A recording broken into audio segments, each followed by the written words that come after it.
All right, we're gonna see how Fuji autofocus does, which it's not looking so hot so far. Anyways, I'm working on some more podcast stuff, but I want to put out episodes on individual morphs after I took a couple pulls on why is it focusing down there. There's nothing down there, Fuji.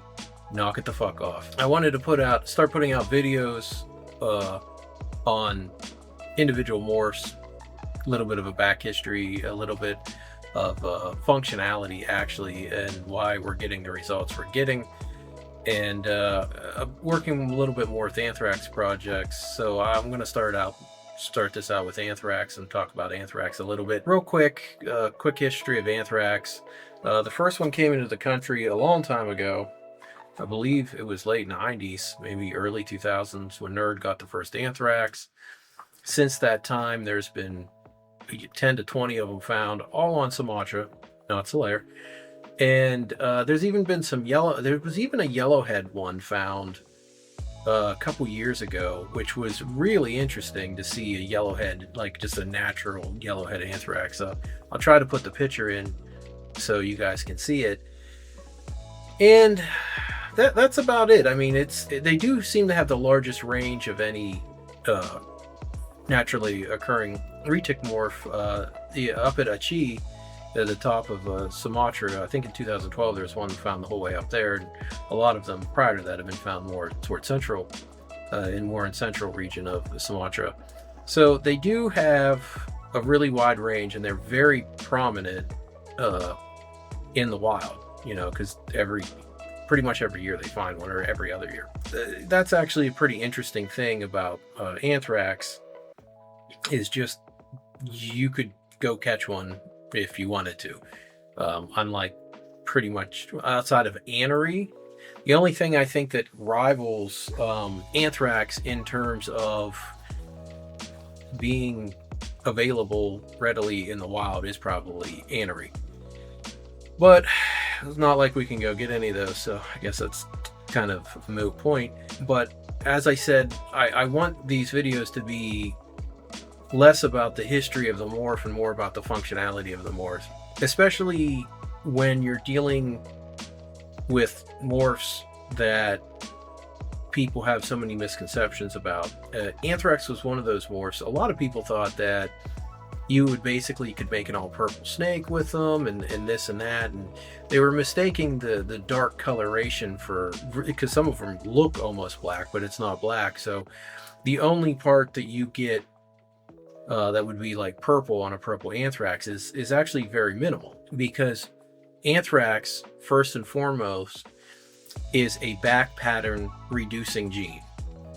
And if you want to have a good understanding of anthrax functionality, that's the main thing you got to understand, is that the main thing it does is reduce the back pattern. I don't know why a lot of people think that anthrax adds all this black or adds all this pattern, because it absolutely does not. It doesn't add any of that shit. But what it does do, if you have, and it's undeniable, if you take an anthrax and you put it beside a normal, you can just undeniably see the massive amount of black reduction and reduction of back pattern that anthrax creates. So a lot of that black is what creates the pattern structure, and it also gives a lot of the contrast, because the dark black on any retic is usually surrounded by lighter colors, especially the back diamonds where they go down and touch the black that surrounds the rosette. That's usually, the amount of color varies. I call that the color outlining, and that's where your colors really lie in a retic. If whatever the color spectrum of that animal is, it's typically in that outlining. Now, a lot of people hear me use the term side banding, and side banding is a little different from pattern outlining. It's still pattern outlining, but it's a specific type, where if you look at a rosette on, say, a Bali, a Javan, Sumatrans, especially like some of the higher silver Malaysians, what it causes is a kind of like a V shape that comes down from the back diamond onto the um, black around the rosette, and then it almost causes like a point. That's why you get these silver triangles on the side that go up in between that. And something that has a lot of side banding almost has a horizontal line you can draw, or very slight angle, and there's a lot of pattern underneath the rosette. So that's just something that you need to recognize from, well, in pattern outlining. Is it creating side banding? Is it very thin, very little colors, or a lot of silver on the side?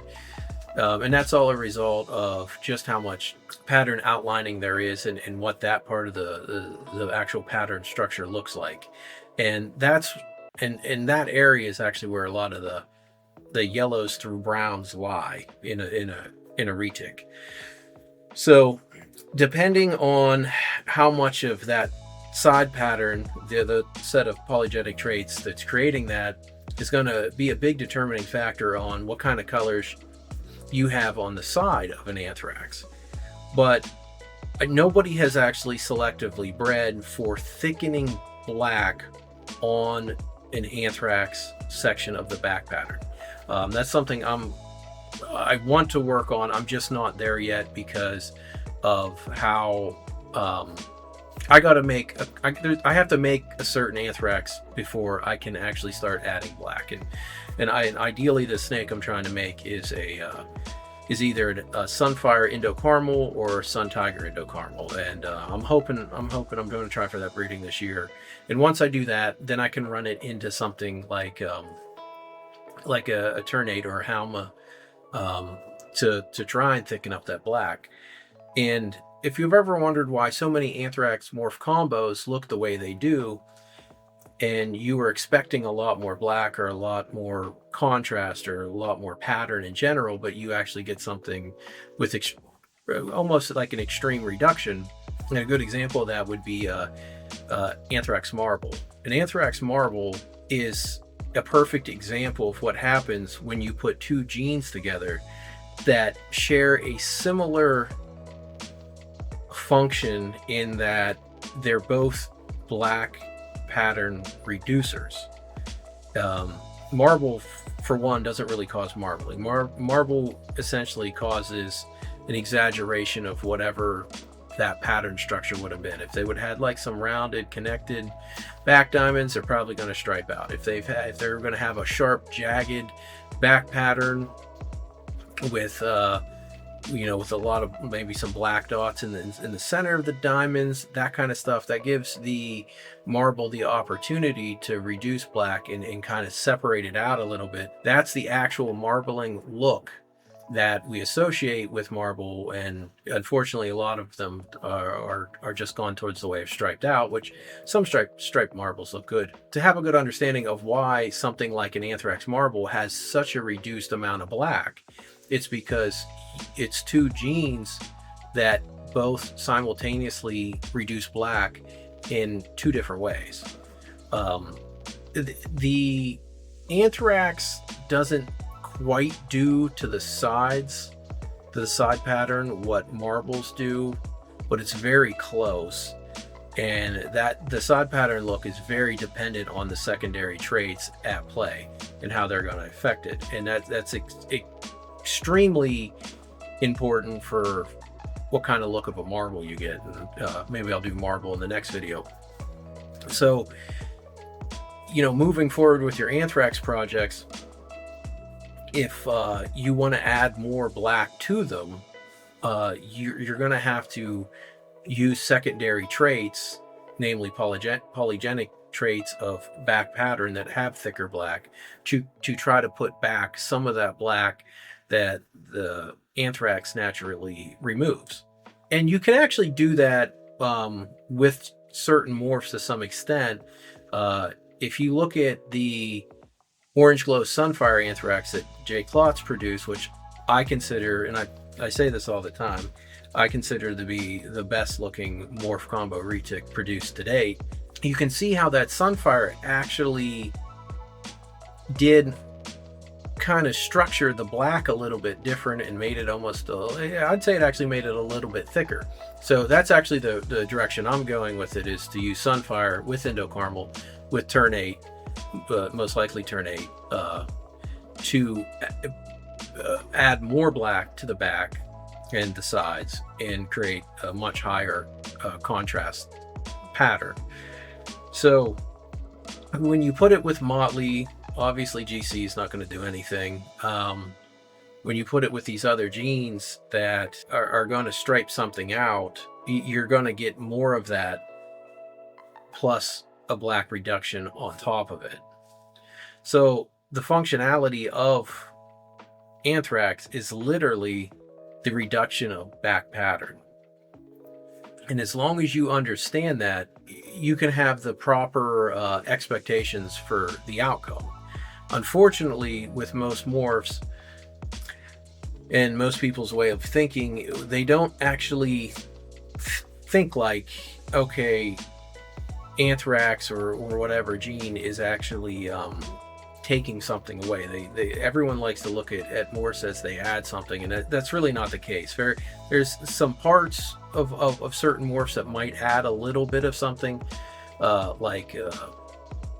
usually platinums have a lot more of the side banding traits. You have a lot of color that passes below the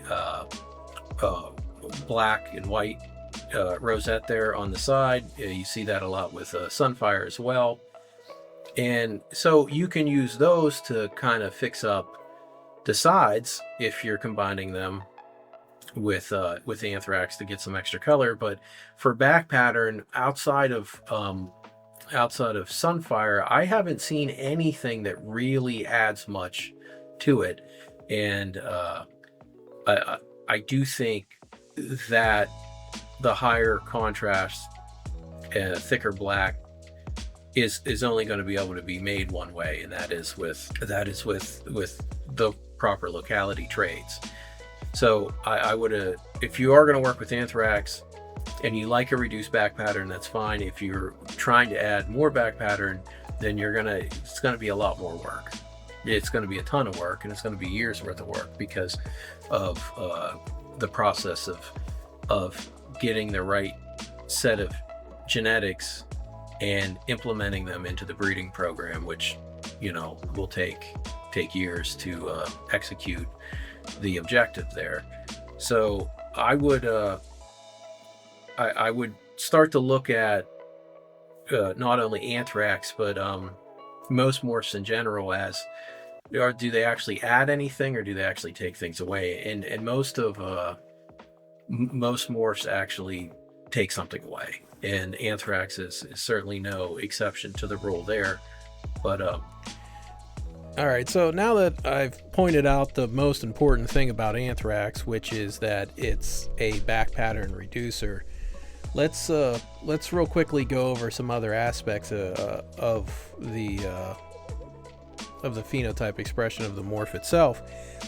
So when a piece of a pattern is removed, it has to be replaced with something. It can't just be, like blank or clear, or there has to be something there. So typically another part of the pattern kind of fills in or substitutes or is kind of shifted. And as you can see with the Anthrax, that as the back diamonds are pretty much obliterated, one of the things that happens is, as I was just previously talking about, was you have that pattern outlining.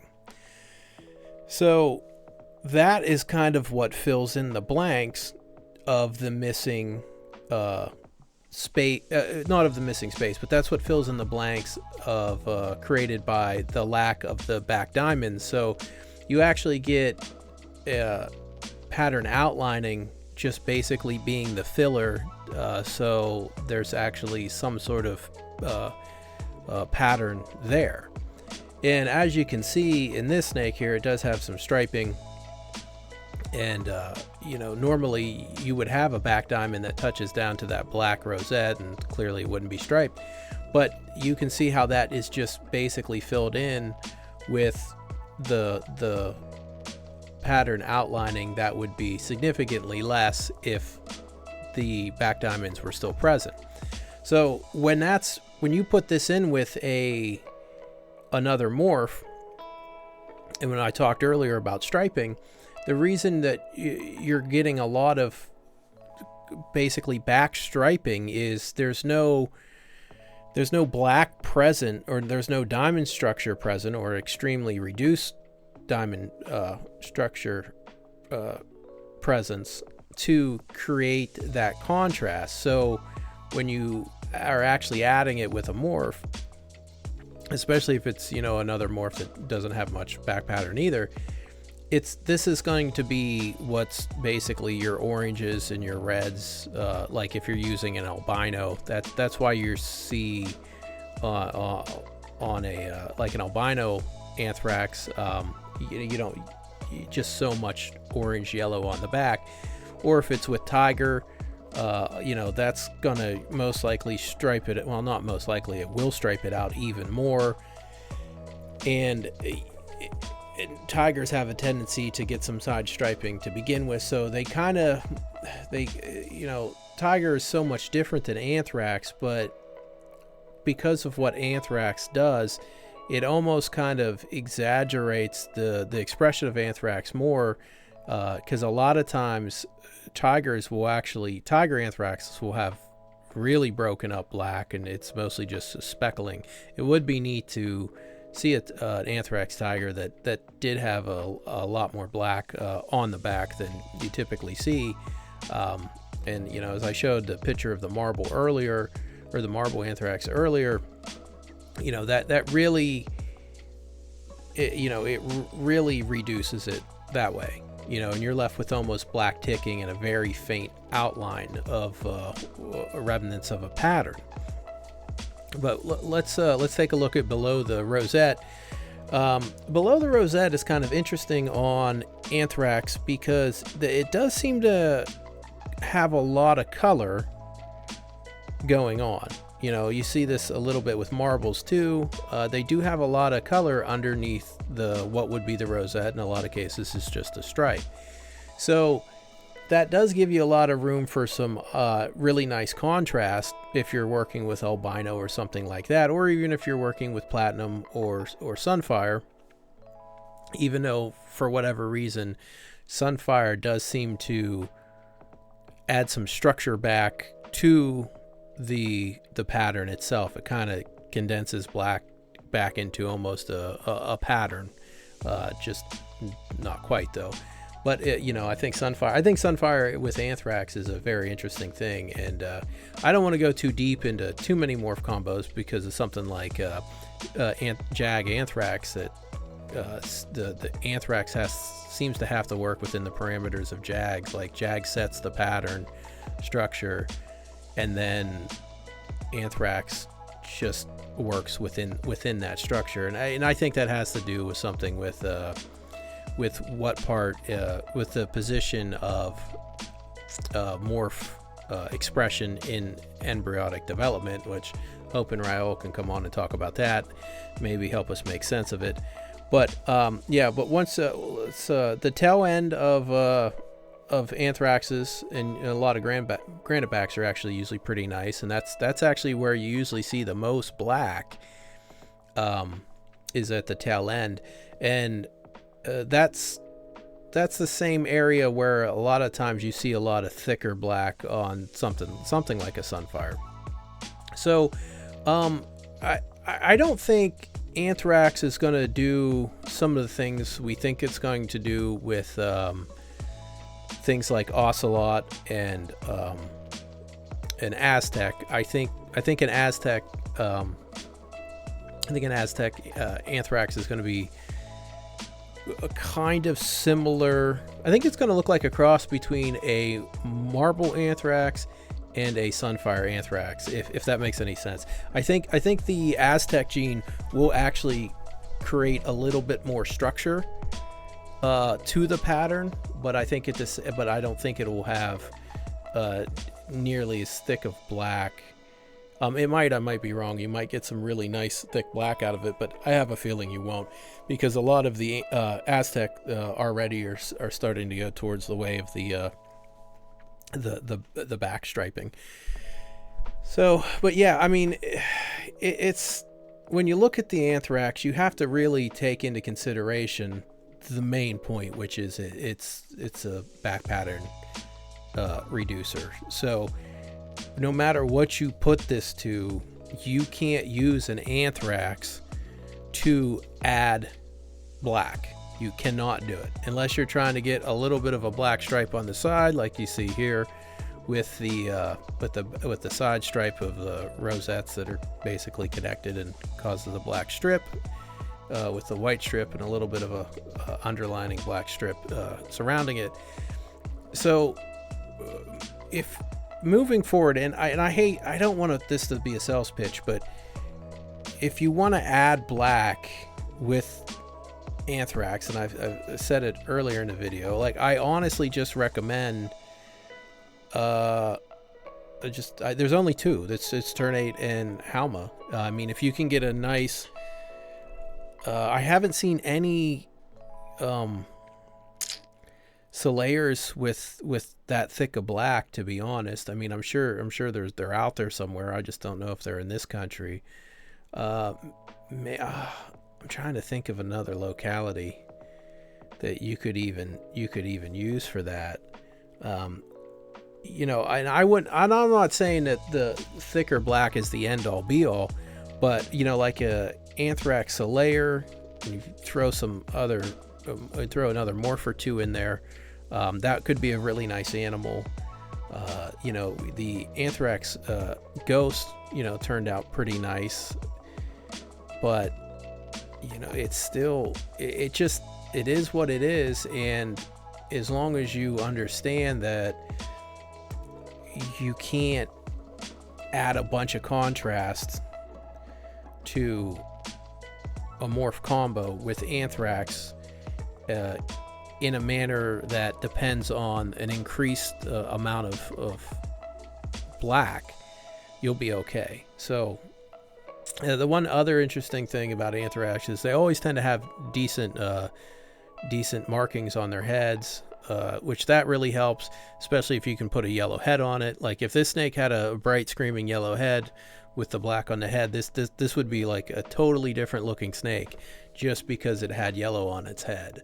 And I don't think people realize how much aesthetic value a yellow head actually adds to just about anything with retics, with the exception of like maybe Rennet Ghost. So, but yeah, I mean, that's kind of your basic breakdown of this morph. And as long as you're doing something with it while keeping in mind its limitations, you should be fine. Now, I do think an Anthrax Super Dwarf will have a significantly different look than this snake. I don't think unless there's enough polygenic traits in terms of color spectrum coming from the Anthrax side, I don't think you're going to see as much striping as you see on this particular animal. I think you will see a little bit more of a broken up rosette situation on a Super Dwarf Anthrax. I think it's basically going to make a rather high silver animal, especially below the white rosette line.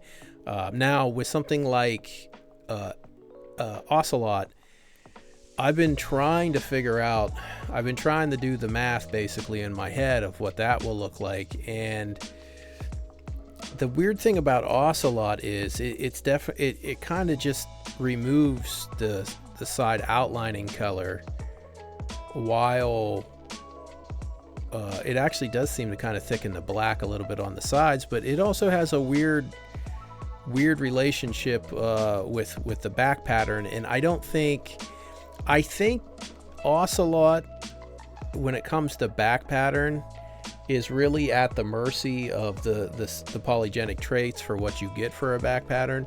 So, you know, Anthrax Ocelot, I think, is going to be a very interesting situation, because it's going to be anywhere from this crazy looking snake that actually adds some color outlining back in that the Ocelot removes, or it's going to create this crazy high silver, almost striped out snake with black eyes and possibly a yellow head. So, you know, that one could go either way. And I'm just running through the possible combinations of the polygenic, the Ocelot, and the Anthrax expression to try to figure out which way it could go. And it's really only can go one of two ways. It'll either go high silver, or the Anthrax will be able to add some color back, which would be great. But at the same time, it will probably, as a black reducer, probably will reduce some of the black on an Ocelot. But yeah, I hope this was helpful. And this video is actually longer than I wanted it to be. And but yeah, so enjoy.